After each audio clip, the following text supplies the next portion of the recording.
They say money changes everything. For some, it's a blessing. For others, it's a curse. But for one quiet, hard-working man from a small town, a single lottery ticket was supposed to be his way out of struggle. Instead, it became his death sentence.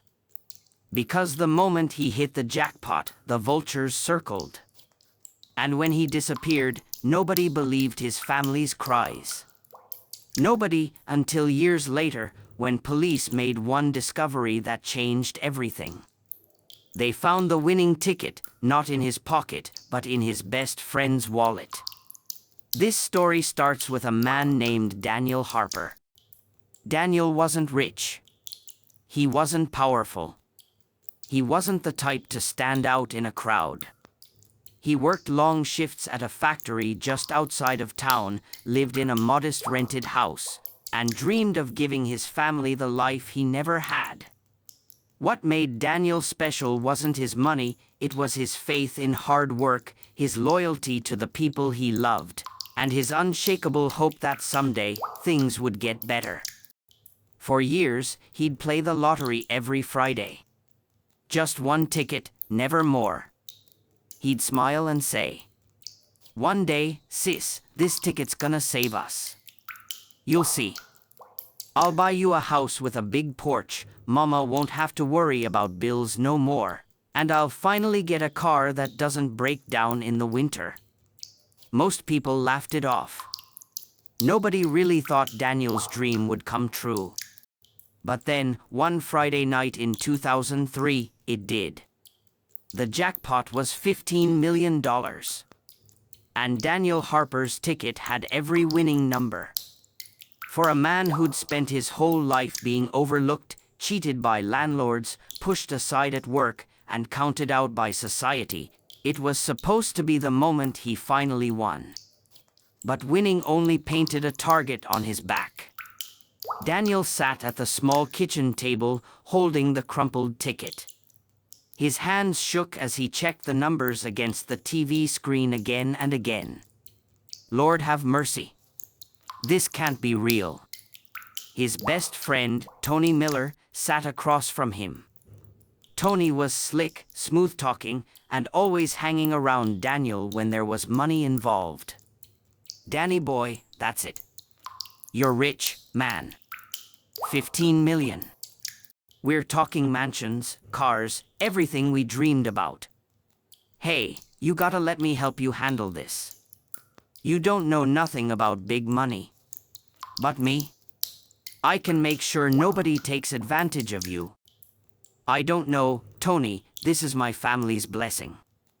I just want to make sure I don't lose it. Trust me, man. I'll look out for you. Like I always have." But the truth? Tony had never looked out for anyone but himself. From the moment Daniel won, Tony saw opportunity. He wasn't thinking about Daniel's mama, or his sister, or his future. He was thinking about himself. And Daniel, so trusting, so grateful just to have somebody excited for him, didn't see the danger standing right in front of him. The next few days were a whirlwind. Word of Daniel's win spread fast. The local paper even ran a short piece, "Factory Worker Wins Millions." People who'd never spoken to him before suddenly wanted to shake his hand. Old classmates showed up just to say hi. Strangers asked him for help with rent.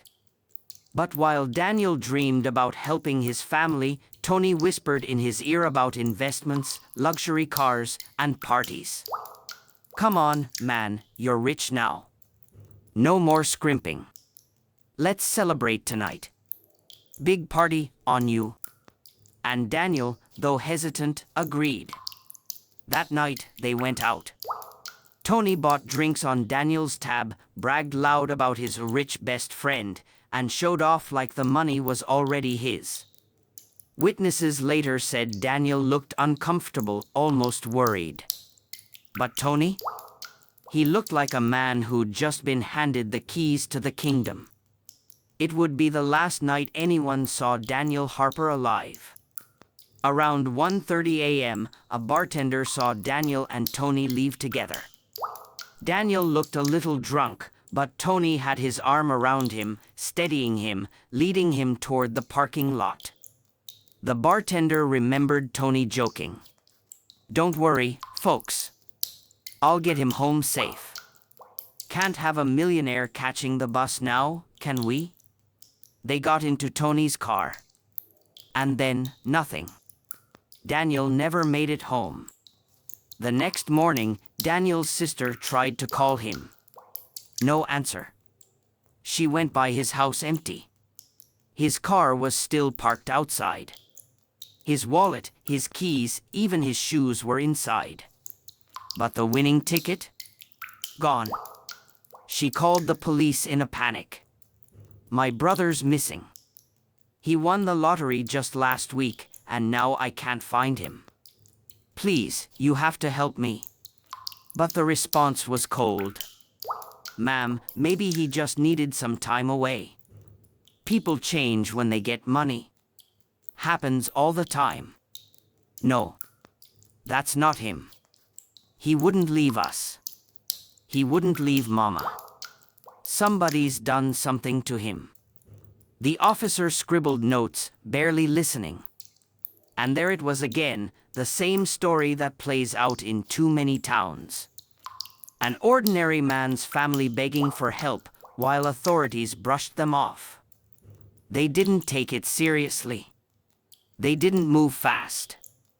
Because to them, Daniel Harper wasn't a priority. Days turned into weeks. Flyers went up. The family marched into the station every day, demanding updates. But each time, they got the same dismissive answer. No signs of foul play. He probably took the money and started a new life. A runaway millionaire. That was the story the police told themselves. And with each day, evidence slipped further away. But Daniel's family knew better. He had worked too hard, sacrificed too much, to just disappear on the very night he finally caught a break. And the cruelest part? They already suspected who was behind it. Because Tony Miller, the so-called best friend, was suddenly living large. He quit his job, bought new clothes, started flashing cash at bars. And when people asked where it all came from, he just laughed and said, "Let's just say my luck finally turned around." But the Harper family never stopped fighting. And though the police ignored them, though the community whispered that maybe Daniel had run away, they held on to the truth. They knew. And 10 years later, the truth finally began to surface. 10 years. That's how long the Harper family lived in limbo. 10 years of unanswered questions. 10 years of begging for justice in a system that shrugged at their pain. Daniel Harper's name became a whisper, a story people told in bars, the guy who hit the jackpot and ran off. For the town, it was entertainment. For his family, it was agony. But every year that passed, Daniel's mother and sister lit a candle. They kept his photo framed on the mantle. And they kept knocking on doors. Because they knew, deep down, that Daniel never ran away. Meanwhile, Tony Miller's life was changing. Not overnight, he was careful at first. But slowly, he began to live like a man with money he shouldn't have. He bought a new truck. He moved into a bigger house. He paid off debts that had crushed him for years. And when people asked how he did it, his answers were slippery. "You know, I've just been working hard. Got some smart investments. Finally paying off." But the Harper family saw through it. They knew Tony hadn't worked an honest day in years. "He's living off Danny's money. I can feel it. But no one will listen to us." That's what made it so painful. Everyone saw Tony flashing cash, buying drinks, living big. But no one wanted to ask where it came from. Daniel's mother, hair now silver with age, stood across from a detective's desk. "It's been 10 years. My son is gone. We know he didn't run off. You have to reopen his case." The detective leaned back, bored. "Ma'am, with no body, no crime scene, and no new leads, there's nothing we can do." "Nothing you will do, you mean? Y'all just don't care." The detective's silence said everything. That's the cruel part of being underestimated. When you're not wealthy, when you don't have influence, your cries don't echo in the halls of power. They fade into silence. But the Harpers refused to be silent. They wrote letters to state officials. They contacted journalists. They even tried private investigators, scraping together money to hire one. But doors kept closing in their faces. Until technology began to catch up. By the late 2010s, forensic science had evolved. DNA testing was now more advanced, databases larger, tools sharper. Cold cases everywhere were being reopened, solved decades later. And Daniel's sister made one last push. She wrote to the state's cold case unit. She told them about the missing lottery winner. About the best friend who suddenly got rich. About how the ticket itself had vanished. And for the first time in years, someone listened. So, nobody. Just a missing man, a winning lottery ticket, and a best friend who got suspiciously comfortable with money right after. He didn't run. He wouldn't do that to us. Please. Just look closer at Tony Miller. The detective nodded slowly. All right. Let's start with the financials. Money always leaves a trail. The cold case unit dug where local police had refused to. They pulled bank records, tax statements, and purchase histories. And what they found was chilling. Tony Miller's finances told a story he had tried to bury. Within weeks of Daniel's disappearance, Tony's bank account had deposits in the tens of thousands. No source. No job that could explain it. Then came the truck. The house. The vacations. All without a single legitimate income stream. And then, the smoking gun. A photocopy of a lottery claim form, filed under Tony's name. Tony Miller had cashed in Daniel Harper's winning ticket. But back in 2003, nobody checked too hard. As long as the ticket was signed, the lottery commission paid it out. They didn't know, or maybe didn't care, that the signature wasn't Daniel's. Tony had forged it. And he'd gotten away with it for a decade. We can't prove what happened to Daniel yet. But we can prove Tony claimed his winnings. That's fraud. That's theft. And if we can tie it to Daniel's disappearance, it's murder. Daniel's sister broke down in tears. I told you. I told you all. Nobody listened. The case was alive again. And suddenly, the town that once mocked the Harper family for chasing ghosts was whispering a different story. But Tony Miller wasn't panicking.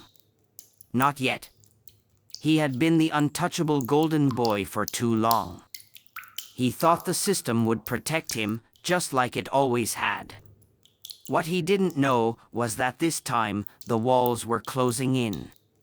For years, Daniel Harper's family were treated like fools, like dreamers chasing a ghost. For years, Tony Miller lived like a king on money that wasn't his. But now, the balance of power was shifting. And the truth long buried was clawing its way to the surface. The cold case detectives had cracked open the first layer. Tony Miller had cashed in Daniel Harper's winning lottery ticket. That alone was proof of betrayal. But fraud wasn't enough. The Harper family deserved the truth about what happened to Daniel. They wanted justice. And in 2019, after 16 long years of waiting, the case took the turn that would finally expose Tony Miller. It began with a field. In an area just outside of town, construction workers were clearing land for a new road. While digging, they found something chilling: human remains, buried shallow, bones tangled in roots. The medical examiner was called. Dental records confirmed the impossible, the heartbreaking, and the inevitable. It was Daniel Harper. Cause of death appears to be blunt force trauma. Time of death? Around the same week he disappeared. Location? Isolated. Fits with Tony Miller being the last person seen with him. A hush filled the room. The detectives had no doubt anymore. This wasn't a runaway. This was murder. For the Harper family, it was pain and relief all at once. They finally had an answer. They finally had their brother back, not alive, but not lost in uncertainty anymore. And now, they wanted accountability. Investigators moved fast. They pulled DNA from the remains, from the clothes, from the shovel buried nearby. And whose DNA showed up on the handle? Tony Miller's. They brought him into questioning. "Tony, we've reopened Daniel Harper's case. His remains have been found." Tony leaned back in his chair, smirking. "Tragic. But what's that got to do with me?" Ramirez slid a folder across the table. Inside, photos of the lottery claim form, the DNA report, the bank records. Everything. "We know you cashed the winning ticket. We know Daniel was last seen with you. And now we have your DNA on the shovel used to bury him. It's over." Tony's smirk faltered. For the first time, the man who thought he was untouchable felt the walls closing in. But Tony didn't confess. He doubled down. He hired lawyers, claimed innocence, and painted himself as the victim of a witch hunt. It would all come down to the trial. The courtroom was packed. Reporters filled the benches. For years, Daniel's story had been ignored. Now, everyone wanted to watch the drama unfold. The prosecution laid out their case. Tony was jealous of Daniel's win. Tony was the last person seen with him. Within days, Tony cashed the winning ticket. DNA tied him to the burial site. Piece by piece, the picture sharpened. But the most powerful moment came when Daniel's sister took the stand. "My brother trusted Tony. He called him his best friend. But Tony saw his blessing as an opportunity. For 16 years, we begged people to listen. They said Daniel ran away. They said we were chasing ghosts. But we knew.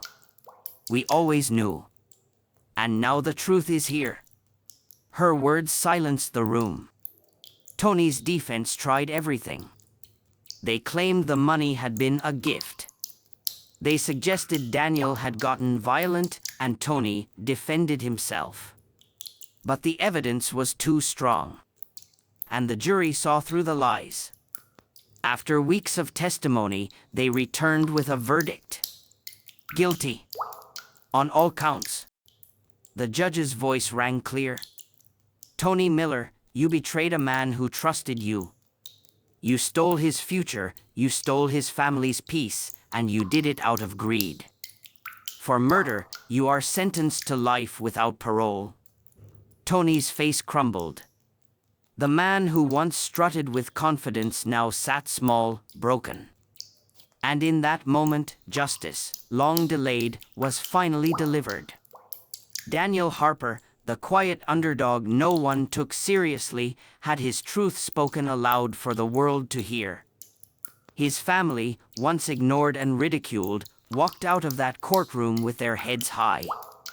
This story is about money, yes. But more than that, it's about trust, betrayal, and perseverance.